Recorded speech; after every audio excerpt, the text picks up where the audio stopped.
যি ধৰণে অসমৰ ৰাইজক অসম বিধানসভাত যি ধৰণে মিছাৰ আশ্ৰয় লৈছে সংবিধানৰ মুৰব্বী হৈ সংবিধানৰ শপত খাই সেই কথাখিনি আজি আমি ক'ব বিচাৰিছোঁ আৰু এই কথাখিনিকে আমি আচলতে লৈ পেলাই আমি ভাৰত চৰকাৰৰ গৃহমন্ত্ৰী ভাৰতৰ হোম সেক্ৰেটাৰী ভাৰতবৰ্ষৰ RGI আৰু আমি নৰ্থ ইষ্টৰ হোম সেক্ৰেটাৰী আমি স্মাৰক পত্ৰ প্ৰদান কৰিছোঁ।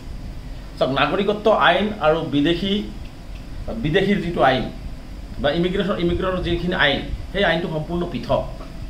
কাৰণ নাগৰিকত্ব আইনটো হৈছে 1950 চনৰ মুখ্যমন্ত্ৰী যিটো আইনৰ কথা কৈ আছে সেইটো হৈছে বিদেশী বা প্ৰব্ৰজনকাৰীসকলৰ আইন। তাত সেই আইনৰ জৰিয়তে প্ৰব্ৰজনকাৰীক চিনাক্ত কৰিব, বিদেশী চিনাক্ত কৰিব, তাত আমাৰ ক'বলগীয়া নাই। কিন্তু চিটিজেনশ্বিপ নাগৰিকত্ব আইন যিটো আছে এই নাগৰিকত্ব আইনৰ আধাৰত অসমত NRC হৈছে আৰু নাগৰিকত্ব আইনৰ অধীনত গৈ মানুহে পৰীক্ষা দি পেলাই তেওঁলোকে NRCত নাম সোমাইছে আৰু মুখ্যমন্ত্ৰী সেই বিদেশী 1950 চনৰ প্ৰব্ৰজনকাৰী আৰু বিদেশীৰ আইন আৰু নাগৰিকত্বৰ আইন দুটা একাকাৰ কৰি পেলাইছে। দুটাক একাকাৰ কৰি অসমৰ ৰাইজক তেওঁ বিভ্ৰান্ত কৰিব বিচাৰিছে। গতিকে নাগৰিকত্বৰ যিটো আইন আৰু বিদেশীৰ যিটো আইনক আমি কোনোমতে একাকাৰ কৰাটো বিচৰা নাই। গতিকে আমি সম্পূৰ্ণভাৱে স্পষ্টকৈ কৈছোঁ যে নাগৰিকত্ব আইনৰ অধীনতে মানুহে নাগৰিকত্ব প্ৰমাণ কৰিবৰ কাৰণে NRCত তেওঁলোকৰ নাম আহিছে। আৰু এইটো কথাও স্পষ্ট যে 2019 চনৰ আগষ্ট মাহত যেতিয়া NRC হৈছিলে সেই NRC হোৱাৰ পিছত 2019 চনৰ 2 ছেপ্টেম্বৰত ভাৰতৰ বিদেশ মন্ত্ৰালয় ভাৰতৰ গৃহ মন্ত্ৰালয়ে তেওঁলোকে প্ৰেছ বিবৃতি যোগে স্পষ্ট কৰি দিছে যে যিসকল মানুহৰ নাম NRCত অহাটোতো বাদেই, যিসকল মানুহৰ নাম NRCত অহা নাই সেইসকল মানুহক তেওঁলোকে হাত দিব নোৱাৰে। তেওঁলোকে আইনী প্ৰক্ৰিয়া আইনী সা সুবিধা সকলোখিনি শেষ নোহোৱালৈকে তেওঁলোকে ভাৰতবৰ্ষৰ সকলো ধৰণৰ সুবিধা ভোগ কৰিব পাৰিব। কিন্তু মুখ্যমন্ত্ৰীয়ে বিদেশী প্ৰব্ৰজনকাৰী আইন আৰু নাগৰিকত্ব আইনক একাকাৰ কৰি তেওঁ NRC নামানো বুলি যি কথা কৈ আছে, তেওঁ NRCখন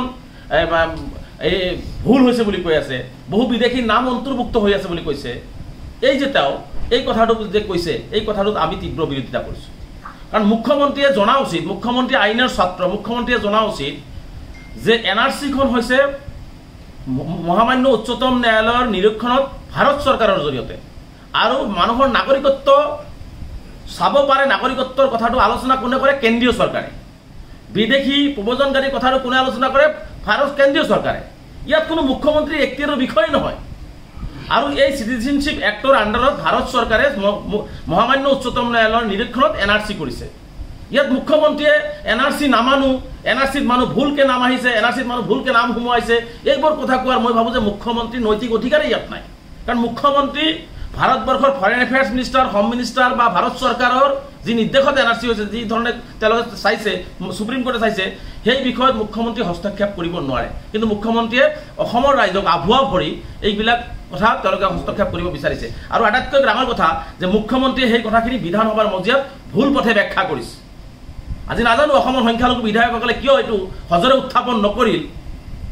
আমি সেই ঠাইত থাকিলে অন্ততঃ প্ৰিভিলেজ মোচন আমি আনিলোহে মুখ্যমন্ত্ৰীৰ বিৰুদ্ধে।